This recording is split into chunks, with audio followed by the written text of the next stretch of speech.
अर्जुन की जान बचाने के लिए कृष्ण और इंद्र ने किया कर्ण के साथ छल। Karna and Shri Krishna story in Hindi. Mahabharata युद्ध में कर्ण सबसे शक्तिशाली योद्धा माने जाते हैं। वह दुर्योधन अर्थात कौरवों की ओर से लड़ रहे थे। कर्ण को किस तरह से काबू में रखा जाए, यह कृष्ण के लिए भी चिंता का विषय हो चला था। लेकिन कर्ण दानवीर, नैतिक और संयमशील व्यक्ति थे। ये तीनों ही बातें उनके विपरीत पड़ गईं। कैसे? भगवान कृष्ण यह भली-भांति जानते थे कि जब तक कर्ण के पास उसका कवच और कुंडल है, तब तक उसे कोई नहीं मार सकता। ऐसे में अर्जुन की सुरक्षा की कोई गारंटी नहीं। उधर देवराज इंद्र भी चिंतित थे, क्योंकि अर्जुन उनका पुत्र था। भगवान कृष्ण और देवराज इंद्र दोनों जानते थे कि जब तक कर्ण के पास पैदाइशी कवच और कुंडल है, वह युद्ध में अजय रहेगा। तब कृष्ण ने देवराज इंद्र को एक उपाय बताया और फिर देवराज इंद्र एक ब्राह्मण के वेश में पहुंच गए कर्ण के द्वार। देवराज भी सभी के साथ लाइन में खड़े हो गए। कर्ण सभी को कुछ न कुछ दान दे जा रहे थे। बाद में जब देवराज का नंबर आया तो दानी कर्ण ने पूछा, विप्रवर आज्ञा कीजिए, किस वस्तु की अभिलाषा लेकर आए हैं? विप्रव ने इंद्र ने कहा है, महाराज, मैं बहुत दूर से आपकी प्रसिद्धि सुनकर आया हूँ। कहते हैं कि आप जैसा दानी तो इस धरा पर दूसरा कोई नहीं है। तो आशा ही नहीं, विश्वास है कि मेरी इच्छित वस्तु तो मुझे अवश्य आप देंगे ही। फिर भी मन में कोई शंका न रहे, इसलिए आप संकल्प कर लें, तब ही मैं आपसे मांगूंगा। अन्यथा आप कहें तो मैं खाली हाथ चला जाता हूँ। तब ब्राह्मण के वेश में इंद्र ने और भी विनम्रतापूर्वक कहा, नहीं नहीं राजन, आपके प्राण की कामना हम नहीं करते। बस हमें इच्छित वस्तु मिल जाए तो हमें आत्म शांति मिले। पहले आप प्रण कर लें तो ही मैं आपसे दान मांगू। कर्ण ने तेज में आकर जल हाथ में लेकर कहा, हम प्रण करते हैं प्रियवर, अब तुरंत मांगिए। तब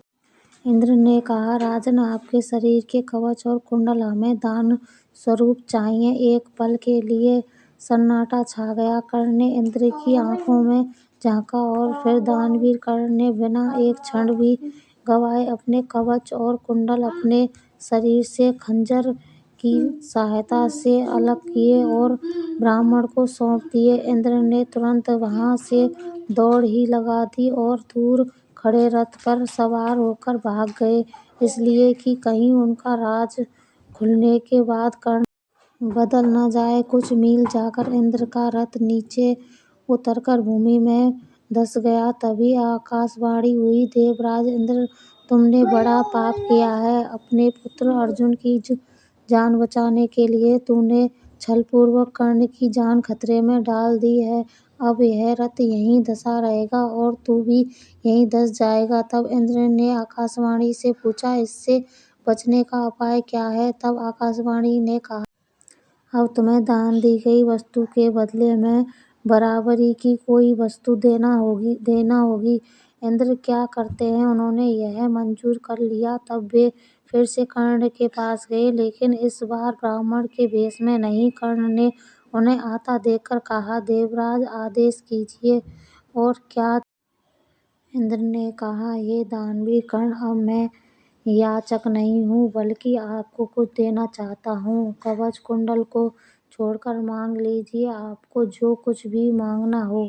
कर्ण ने कहा, देवराज, मैंने आज तक कभी किसी से कुछ नहीं मांगा और न ही मुझे कुछ चाहिए। कर्ण सिर्फ दान देना जानता है, लेना नहीं।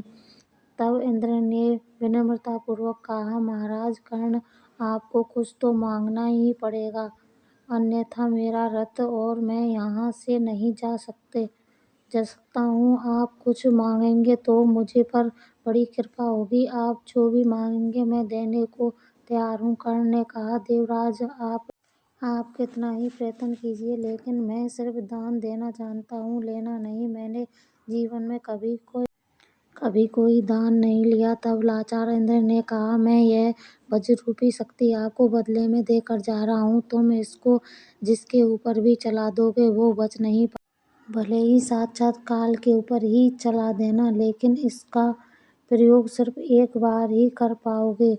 कर्ण कुछ कहते उसके पहले ही देवराज वह वज्र शक्ति वहां रखकर तुरंत भाग लिए। कर्ण के आवाज देने पर भी वे रुके नहीं। बाद में कर्ण को उस वज्र शक्ति को अपने पास मजबूरन रखना पड़ा। लेकिन जैसे ही दुर्योधन को मालूम पड़ा कि कर्ण ने अपने कवच कुंडल दान में दे दिए हैं, तो दुर्योधन को तो चक्कर ही आ गए। उसको हस्तिनापुर का राज्य हाथ से जाता लगने लगा।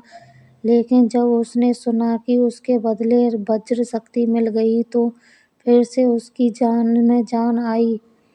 अब इसे भी कर्ण की गलती नहीं मान सकते, यह उसकी मजबूरी थी। लेकिन उसने यहाँ गलती यह की कि वह इंद्र से कुछ मांग ही लेता। नहीं मांगने की गलती तो गलती ही है। अरे वज्र शक्ति को 3 बार प्रयोग करने की इच्छा ही व्यक्त कर देता। कहानी अच्छी लगे तो लाइक, कमेंट, शेयर करें। चैनल को सब्सक्राइब